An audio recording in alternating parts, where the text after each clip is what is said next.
Hey, how's it going, everybody? A little bit late.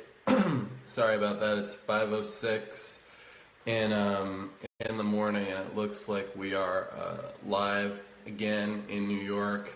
So, Leon Kurita-Goudlock here, live from my live from my kitchen. I know I could.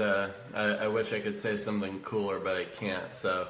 We're live from the same place we've been live in for the last 5 days. This is vlog number 5, and today I'm going to be talking about two things. One is accepting what it means to commit, and the other one is understanding what it really means to do. So inside of those two statements, of course, the key words are commit and do. So again, accepting what it really means to commit and understanding what it really means to do.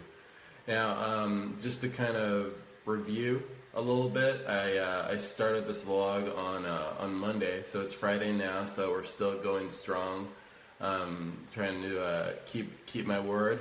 The first day was an intro. The second day I talked about doing for you and committing 6 weeks. Third day I talked about routine and my favorite routine, which is getting up early, and kind of the benefits that you can get from doing that. The fourth vlog was about patience, knowing yourself, auditing your reality, and putting in the work, which was a little bit about respecting the process. So it was kind of about how you get through the commitment to the 6 weeks or whatever the case may be. And today, like I mentioned, we're going to talk about accepting what it really means to commit. So this is more of a mental game, and understanding what it really means to do. So inside of that, where are you spiritually, physically, mentally, when you're deciding to understand what it means to really do something, to get in there and make things happen. So just to kind of start with the first topic, accepting what it means to commit. Now, I know I started, I started on Monday by saying, or Tuesday, by saying commit 6 weeks, and then on Thursday I came back and said that the only way you will be able to get through 6 weeks is if you really respect the process and do this the right way. So before you can even commit 6 weeks, and before you even get around to that place where you have to learn to respect the process to get through your time with whatever you're deciding to do, you need to understand what it really means to commit. And I did not used to think that deeply about these types of things, but these days, especially when it comes to things like business or things where there's definitely going to be some type of either mental, spiritual, or physical reward that you're going for when you decide to do something and really put your time in.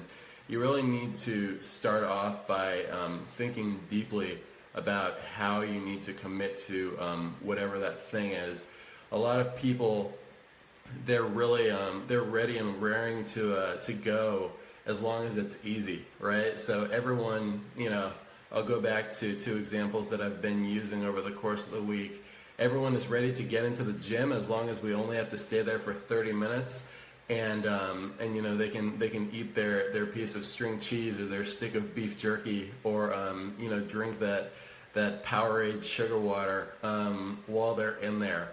Or everyone is ready to commit to the diet as long as they don't have to cut out the alcohol, or they don't have to stop eating salami and pickles and charcuterie and all these nice things that I find especially a lot of people in New York seem to love to eat, or they don't have to give up their Starbucks, their venti mocha frappuccino, and all these kind of things. I don't order those things, so I don't know the names. But everyone seems to be ready to commit as long as committing can be on their terms and they can stay kind of in their comfort zones. Unfortunately, that's not committing, but that's also why there's definitely a big gap between the real winners at anything in life and the people that don't quite make it, or the people that they're always talking about they made it 80% of the way to their goal, but they never really achieved their goal. So, and that's, not to kind of sidetrack onto a different topic, which may be for a different day, about kind of like the way that our generation is, or the way that, one generation below us, so this millennial, I hate that word, but, the way that the younger generation is. I don't really believe in third, fourth, fifth place trophies, and giving too much gratitude for trying. To me, to stand on the starting line of anything in life, you need to. Trying is just one of those things. It goes without saying. You're going to put out the effort. You're going to try your best. It's just, depending on who you are, to what degree are you understanding what trying your best really means. And that's kind of what I'm trying to expound upon here, with accepting what it really means to commit. Because it sounds easy. So I'll give you an example. I'm not going to say his name, because I don't really want to talk specifically about my company or about the things that we do. But we have a motivational speaker who comes in, and he works with the executive team sometimes at the company that I work for, and he always seems to say the most simple things, right? But the most simple things always seem to be the hardest when you really think about it. So, for example, how do you get something done? So let's say there's a problem X. How are we going to solve that? Number one, he may say something like, okay, really understand what the root of the problem is, right? It's a very simple statement. Number two is pick somebody to take care of the problem. So that means, don't give it to 5 people to tackle. Give it to 5 people and make one of them, the person who's really going to be responsible for bringing it home, and then send out that team and go tackle the problem. So another, seemingly simple statement, right? But how simple is it really? And then number 3, rinse and repeat, right? So apply the process to other issues or other things that need to be addressed inside of the organization. Kind of rejigger it or recater it to that specific issue, and then rinse and repeat the process. So not everyone, but people who don't understand what it means to commit, hear things like that, and I think that they don't have an immediate appreciation for how deep and profound those types of statements really are. So you may hear, people coming out of a talk like that saying, I didn't hear anything that I haven't heard before, or, yeah, of course we have to, pick somebody to be in charge. Of course we have to do this and that, but how difficult of a thing to do is that really? It's extremely difficult, because, kind of flipping it onto a more personal example, how hard is it to do this vlog every day, right? So it involves a number of things to really show that you're committing to something, day in and day out. You need to get up early in the morning every day if this is the only time that you can do it. So we all know how that goes. You may be able to do that one day. The next day you may have a headache. You have to ignore that. You go through it. You say, I committed to this. So committing doesn't mean skipping a day. Or, you may need to, if it's working out and you just don't have time, that may be your lunch hour. It depends. How much do you really, really care about what you're getting yourself into, or do you understand what you're getting yourself into? But I think it kind of goes without saying that this is a really hard thing to do for most people, because this is also exactly why, one of the other examples I used the other day was, this is why gym memberships are so popular in January, but by February the gym is a ghost town. Because a lot of people go into something, thinking that they know what it means to commit, and lo and behold, 2 weeks later, they're tired of it. It wasn't for them, and that's the way of things.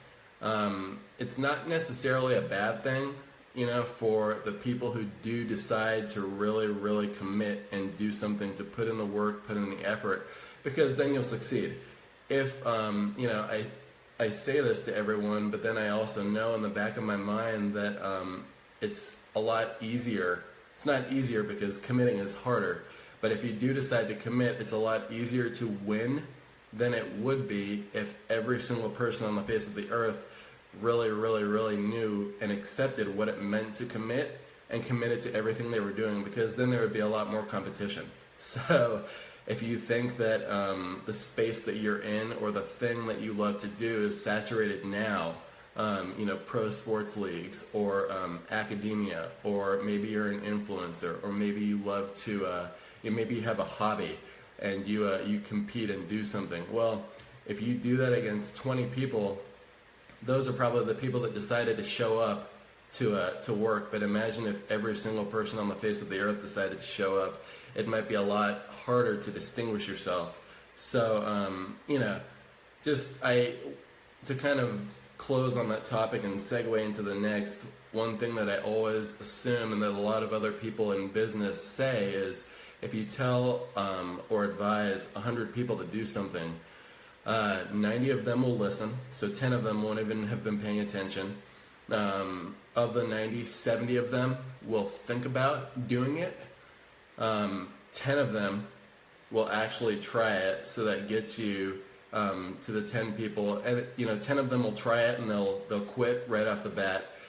And the final 10, 10 of them will really commit to it, but only 2 of those 10 will actually be able to do it well, do it till it's done, and win at it.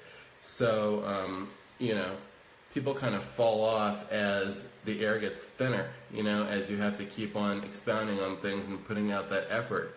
But that's just the way of things. My advice is just understand what it really means to commit. You'll save yourself a lot of time, a lot of headache, and possibly a lot of heartache if you really have realistic expectations for what you want to achieve in life. So the next topic I really wanted to talk about today was understanding what it really means to do. So it's really hard, and I'm going to link this back to something I said earlier in the week, is, first of all, it's really hard to do if you're not doing for yourself. So the first vlog that I did, so doing for yourself, as opposed to chasing somebody else's narrative without knowing it, just because the grass is greener, or just because they're making more money, or just because what they're doing looks like it might be more fun or more interesting from afar.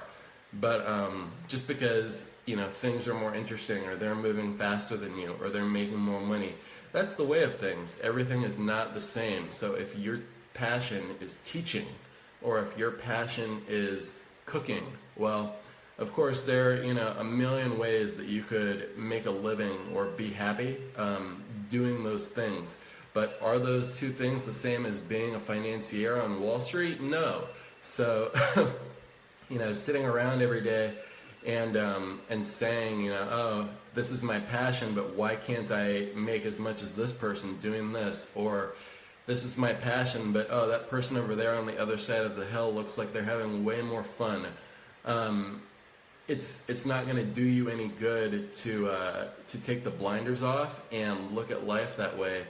Because that will, number one, that's going to prevent you from really, really committing to what you're doing. And number two, you might not even start, because if you're chasing a narrative and you're not doing for yourself, the doing becomes so much harder.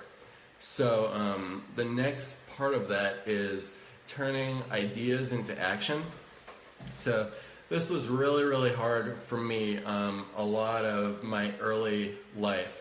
The first reason why was because I don't think I grew up that way. This is not a vlog about my parents, but for some of you who know my parents, they're a little bit older than I think a lot of my friends' parents were. So a lot of my friends, their parents are 50 and late 50s, early 50s, whatever it is. My parents are much older. My father is in his 80s, and my mom is not not that far along. Mom, if you see this later, I love you. But they're a lot older, and I think that their mindsets were a lot different. So when I was really growing up, I don't remember having too many choices or too many options, in the sense that if they were advising me to do something, it wasn't necessarily a choice for me to say, I don't want to do that, or I don't understand why you're telling me to do that, so I'm not going to listen. I basically, I don't want to say blindly trusted, because I think when you're young, you might not even be too cognizant, so you might be just, I don't think the concept of trust or non-trust when it relates to your parents actually exists. I was just kind of listening to what they said and going along and doing that. I might have had a lot of ideas along the way for things that I really wanted to do, but I never executed on any of them. I was kind of living in, this ever-expanding box. And, finally when I got into grad school and I saw a different part of the world, I was in Japan, I was on my own, I picked up a hobby, and that was really, really thinking deeply about a lot of cool things, ideas that are, cool to me. For anyone that heard some of the ideas, you might not have thought they were that cool, but cool to me. So I used to think of ideas and write them in this idea notebook, which is now on my phone. I still do this. Ideas for businesses, ideas for new concepts, ideas for things that I might want to do someday. And trying to link that back to something I could really expand upon and make it my own if I were to choose to do so. But the thing about ideas is that everyone has them, right? So it's meaningless. Ideas do not mean anything unless you are really going to do something about them. They're great to have, and I think that if I could choose to be a person who has ideas versus a person who never has any, I would always choose the former, because it's always great to kind of be a dreamer, to kind of think about the next best thing, to watch other people and, think about how could I collab with this person. I think it does wonders for your mind. But if you're looking at life and really want to put a grade on your life, I would say that you have to grade the actions, not the thoughts, because, looking at marketing, for example, it's hard. It's a lot easier to grade or quantify certain things in marketing because there's numbers attached to them. So you need to make sure that like your KPIs, I like to say, for life are in place properly. Ideas are not quantifiable because what are we talking about here? We're talking about something that doesn't exist. So if you really, really want to do, you have to first understand that everyone has ideas, but how much are you executing on them? If you're not, then the talk only goes so far. I always try to remember that in my daily life. It was one of the things that helped me really start this vlog. And it was one of the reasons why I mentioned on the first day of the vlog that I was scared to press the play button, because that is how hard it is. That's a small example of how hard it is to turn an idea into an action. And it doesn't matter, to me personally, how many times I fail at turning ideas into action, right? Because at least you tried. At least you're one of the people, one of the 100, first that was listening, next that put it into action. And if you fail, you fail, but you definitely learn. So never take it as a loss, take it as a learning, and move on. I think that can get dangerous, and that will be a topic for another day, if you don't realize when something is not working, and you kind of keep at it, in the wrong direction. And it gets you nowhere. It's dangerous for people that actually want to take their ideas somewhere. If you cannot realize within the process or within the execution of something when it's not working, you'll never get to the right result, because you're not being cognizant of what it really is requiring of you to get there. Which also, all of these topics are kind of like linking back to each other. It's kind of hard to keep connecting them back in my mind. But if you really understand your reason for being, your reason for doing, hopefully that doesn't happen too much to you. But hopefully you can execute. That's the main point. I find that a lot of people not myself included, but myself to a certain point, are addicted to being motivated. So for me personally, I love to be motivated and stay motivated, but I don't need other people to help me be motivated. I find that I'm motivated all on my own, and that I just have a motivation for life. I'm going to wake up, I'm going to take care of what I care about, and I'm going to get it done. I'm going to bring it home, and that's all there is to it. There's no doubt in my mind, and it's never a question. It just happens every single day. But that's just me, and that might be some other people as well. But I think that that's also more rare than the other type of person that I notice I run into a lot. The ones that are addicted to motivation, but not necessarily turning their motivation and their passion and their ideas into raw action and into tangible things that that you can use to add value to other people's lives. So this kind of motivation junkie is the same type of person who is, they're addicted to thinking about things and talking about things, but not to putting in hard work. So somebody said an interesting quote the other day on a video I was watching. It's, "Does your work match your words?" I love to look at these interesting pieces of typography on Instagram. People throwing up the hashtag like hustle hard, and do this and that, or go get it. Well, that's cool, and the words look cool, they sound cool. Everyone wants to be this person who is spouting this knowledge, this quote unquote knowledge, which to me, I think it's just more of the obvious. Yes, hustle, please do that. It goes without saying. But does your work really match your words? This isn't going to be a topic for today, but it will be a topic for another day. Watch who you get advice from, because if you're really deciding to do something, and especially if this is your first time doing something, my strong advice is take knowledge, or get knowledge, get insight from people who are actually already there. I don't think that there is that much value in getting advice from people who haven't done it yet. So, really shallow example, but really easy example to understand maybe would be a lot of these people on YouTube and on Instagram, trying to teach people how to be a millionaire, right? None of these people are millionaires, and I know that you have seen these examples, which is why I use that example.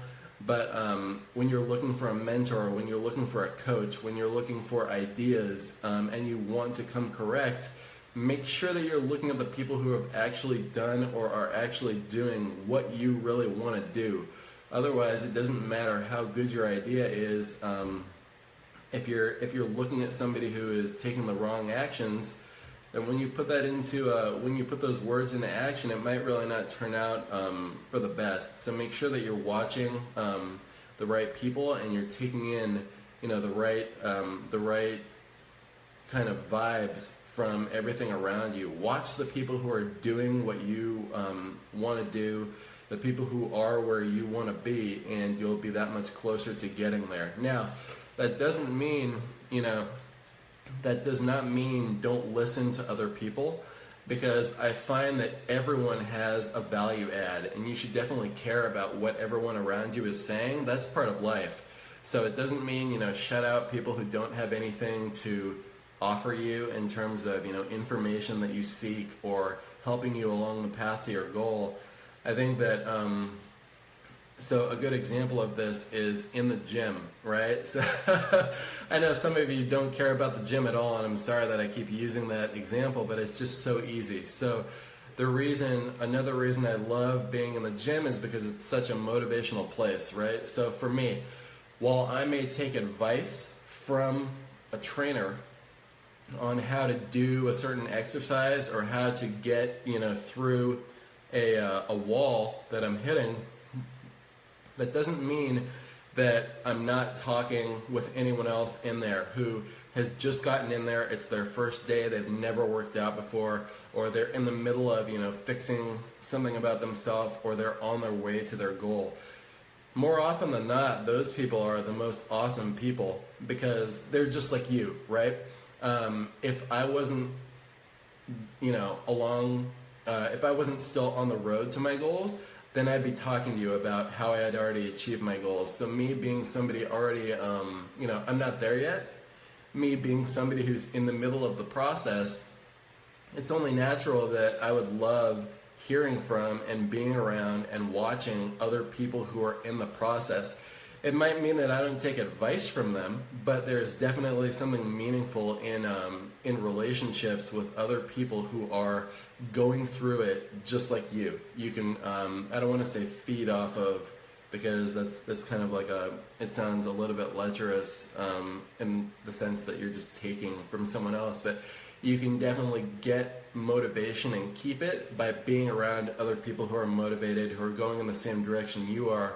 And kind of just, sharing in those experiences, but just watch who you get your advice from if you're really planning on doing. Doesn't mean don't do with other people who are also doing, but I find that it's definitely better to get advice from somebody who's already there, who has been there before. So pro tip, I guess, and I'm not a pro, but just to kind of put a word to that tip from me on how to expand on what you do every day. So it's the rule I have for myself is add 10, right? So I add 10 because adding 1 is meaningless, but adding 100 is really difficult, and I'm going to explain what that means. So no matter what I choose to do in my day-to-day, if it's something that requires consistent improvement, I add 10 every day. Every day until I've reached my limit, every day until time has run out and I can't add 10 anymore, or every day until adding 10 has become so much more than enough that I'm satisfied. So if it's meditation and I'm trying to learn how to be more patient, start with 10 minutes a day. If you really, really commit and you really understand what you're getting yourself into, for anyone who's tried meditation before, 10 minutes can seem like a long time if you have no patience for that kind of thing. But if you are really going into it with the goal of changing yourself, expanding your, your mental horizons and things like that, 10 minutes is a beautiful place to start. And expanding each day or each week by 10 minutes is, I think, a smart way to increase your capacity for doing something like that. 10, so in the gym, 10 push-ups. Start with 10, do that for a week, add 10 onto that. Or if you're really a challenger and you're really, a beast, a go-getter, do it every day. 10 first day, 20, 30, 40, 50. Before you know it, you're a champion. 10 minutes talking to somebody else about their day. If you're a person who finds that you're in your own head too much and you need to gain outside perspectives from other people so that you can kind of expand your horizons and discover new things in life, try talking to somebody for 10 minutes a day.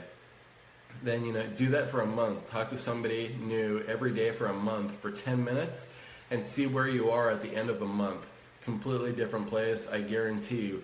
This vlog, for example, last example, 10 minutes. I think I actually talk for 20 or 30 minutes every day, which, I'm sorry if that's a little long. My original goal was actually to start with being able to talk for 10 minutes about something that I felt was important, and to do that every single day, not just for 6 weeks. I had, the end goal in mind of, and we'll talk about the process another day, but the end goal in mind of, after 365 days of vlogging, well, you're in a completely different place than you would have been 365 days prior, because you started with nothing, and at the end of all this time, you have a viewership, you have people that, hopefully find you interesting and tune in and want to participate and talk with you, who can identify with your belief system and the way that you go about life. And you have a content library of 365 days of hopefully meaningful things that have been able to add even the slightest bit of value to somebody's life. I think that means something. So adding, I started with this idea of wanting to do 10 minutes every day, and luckily I was able to, continue. This is just week 1, and it wasn't that much of a struggle to hit 10 minutes. Not that the time is the goal here, but on one dimension of, I think, speaking is, how long can you do it well for? And I hope I'm kind of doing it well here. I don't know. Leave a comment and let me know. But this idea of adding 10 to everything that you do, gradually expanding, it will help you not to get stagnant. It will help you not to coast. So we talked about that yesterday. Don't coast. Committing means optimizing, respecting the process, gradually improving. And the way that you want to gradually improve, I think, and a smooth way to do that works for most people, should be add 10 minutes, 10 push-ups, 10 whatever the case may be. I'm going to stop there. So just to kind of recap what we talked about today, the first idea that I wanted to leave you with to think about was accepting what it means to commit. And the second idea that we just finished talking about was understanding what it really means to do. So like I kind of asked the other day, please feel free to share the vlog, pass it to your friends, watch it, ask me questions, comment, send me a DM if you need to, and I will be back tomorrow. Tomorrow it might not be 5 in the morning. I do the 4 a.m. wake up, 5 a.m. vlog on the weekdays. It's comfortable. I try to sleep a little bit more on the weekends, so maybe it'll be a 6 a.m. vlog or a 7 a.m. vlog. I don't know, but there will be one, so log in tomorrow, and I will see you all then. Asia, good night. America, good morning. Everyone have a good rest of your day, okay? Bye.